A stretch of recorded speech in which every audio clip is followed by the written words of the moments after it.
wanted to start with a really big apology for how late this video is.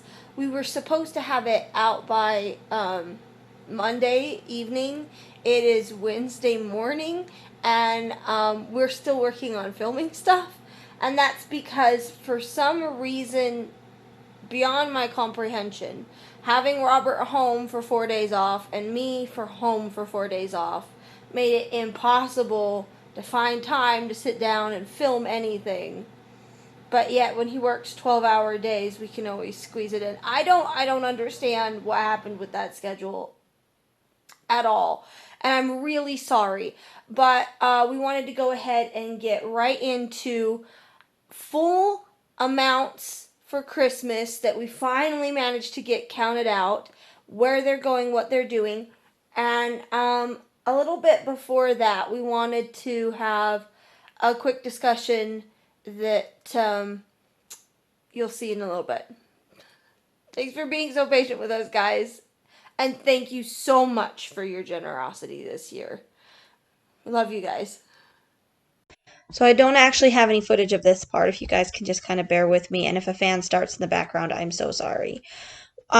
We wanted to start off this video with a little bit of discussion because it kind of correlates directly to the topic of the video, which is the amounts that we got totaled for Christmas. So we had a conversation the other day with a family member that really got us thinking that some of you guys might not fully understand the thermometer system or some of the things we talk about when we're talking about money, or what we mean, or why we're going over stuff the way we are, etc. So we wanted to address this in two parts. First of all, with the videos themselves. These aren't actually made to be entertainment to people. They are entertaining, we hope, and engaging, we hope. We want you guys to participate, but they're not entertainment. These are vlogs. This is an online public journal. It has a chronological order. There's a reason why the videos are labeled entry 1, 2, 3, etc. And because we're doing things in chronological order, if you're confused or if you're lost on something, it's probably because you missed important information in the video before. So the discussions, the touchy-feely stuff, the things we talk about, our emotions and where our heads are at, you can just jump in on that at any time. That's something that we're doing to educate people and to discover ourselves. That's something that's just open and out there. But the actual events that we're doing, where we're at in our journey to get a baby, anything to do with money, all the stuff we're talking about that is of that nature has a chronological reason and purpose behind it. And if you're not following, there's a really good chance you're just not doing it in order and you're missing things. So before you get upset, go back and rewatch some things, even if you just skim through a couple of other episodes to see if you're missing something, and then reach out to us with questions or concerns that you guys might have. The second thing that we wanted to go over was our money system itself and the thermometers. And if you'll remember from our first episode... So we're going to be popping up somewhere on this screen in a minute is two thermometers. And one is red and one is blue. Now, the blue thermometer is measuring these guys. And then the red thermometer is our own contributions. We're not asking for charity. We're asking you to participate because we want family to be involved. Let me just repeat that last line. We are not asking for charity. A lot of people will misunderstand this. When an infertile couple or an adopting couple ask for help with money in any way to become parents, it almost never has anything to do with how poor or rich they actually are, and everything to do with their biological and financial timing. You see, the exact second that you find out you're infertile is the same exact second that you wanted to be a parent in the first place, because it's that moment in time that you become ready to become a parent that you start looking into that possibility at all and finding out that there's a problem. if by some miracle you found out that you were infertile at 17 and you wanted to be a parent at exactly 27, that's 10 years of preparation that you have ahead of you for being an alternative parent. That's 10 years of saving, 10 years of applications, 10 years of setting things aside. But 99% of the time, you don't find out until you are 27.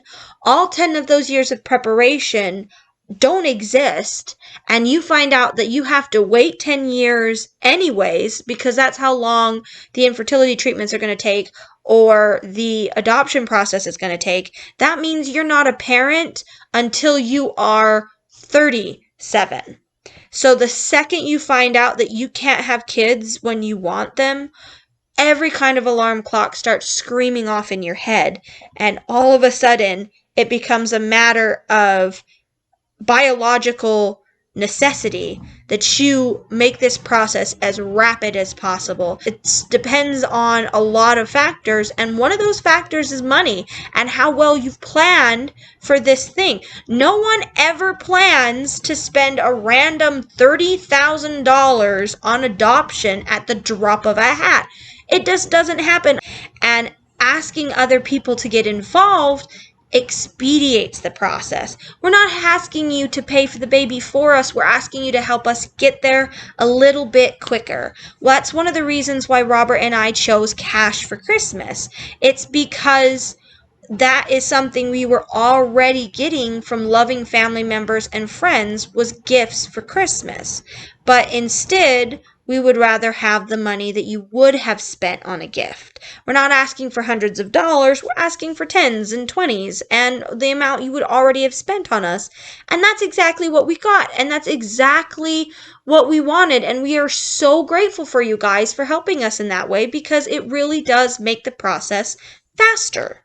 Which brings us to our next point, which is, at any time you want to be charitable and donate extra, we're not going to turn it down, but we're not going to ask for it either. as far as charitable donations are concerned, those are individual decisions made by individual people based off their individual pocketbooks. And for those of you who did go a little harder or digged a little deeper this year and gave us a little bit more than we asked for, thank you so much. It did humble us greatly, and it helped us a great deal. But it humbled and helped us because we felt loved, supported, and appreciated by our community, not because we were showered with money. Now, the last thing that we wanted to touch on was, we are only showing any of you any of these thermometers or any of these systems or what we're doing with money at all because we are trying to be both respectful and responsible. It's a pretty common point of contention when somebody gives somebody else a present, if the person who is giving the present is constantly asking, what did you do with it? Did you like it? Does it fit? Do you use it? And all that other kinds of questions. And it's generally because the person receiving the gift feels as though they're trying to be controlled by the person giving the present. And the person who's giving the present really just wants to know that their gift was appreciated. And it's a miscommunication that can really make a lot of friction and a lot of problems.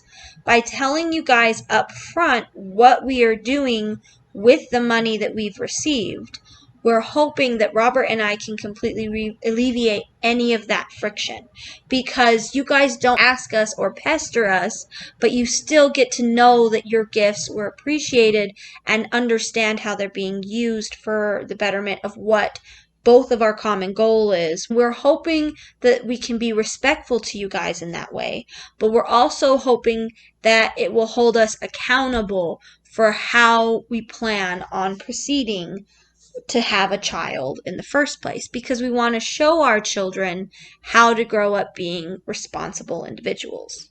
So really, in a nutshell, we need you guys to know that, one, if there's missing information or miscommunication, go back over the videos, look at them again, and then ask us about it. Two, we are not asking you guys to run this race for us, but we want you guys to be there with us, be on the sidelines cheering for us the whole way through. And third, We are trying to do this as responsibly and as respectfully as possible that we know how to do. We only had this entire discussion because we had one conversation with one family member who was concerned about some of these things. And now it's open and out there for everyone to understand, and in a way that clearly tells our point of view. So if you have a different point of view, please tell us about it, because it gives us more content, more topics for discussion, and more things to talk about in our vlog between now and when the baby finally arrives.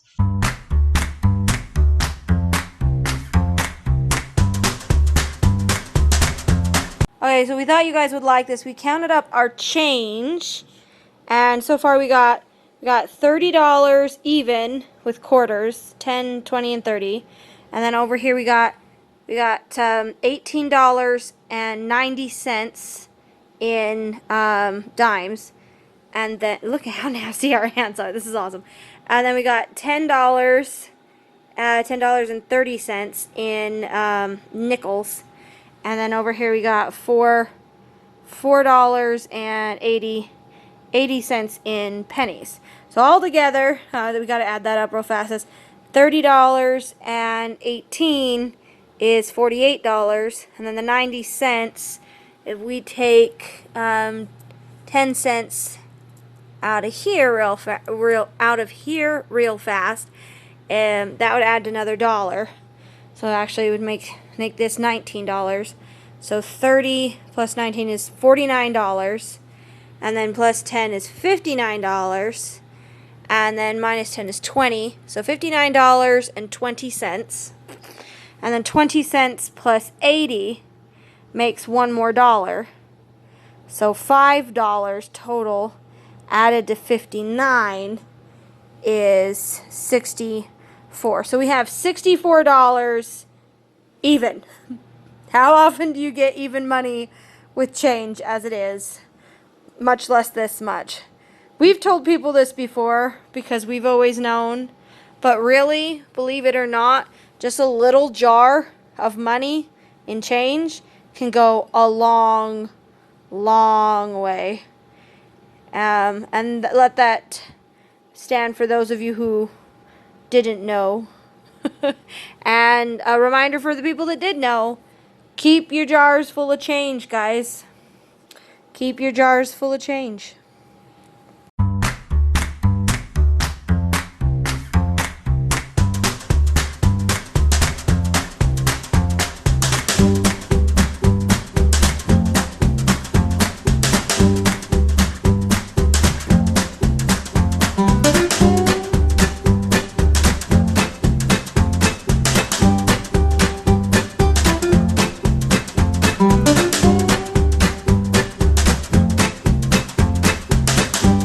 Congratulations! You stuck it through to the end, so you got to see me. I was not involved with much of the filming this week, but I was involved with planning out what we were going to talk about and stuff. We just didn't have the time that we needed for me to sit down and film. So I'm just doing this little end card with Kobe. Yeah, we're grateful for everything you guys have done for us and for all the support on our Cash for Christmas. Thank you, and Happy New Year's! We'll see you in 2021. In 2021.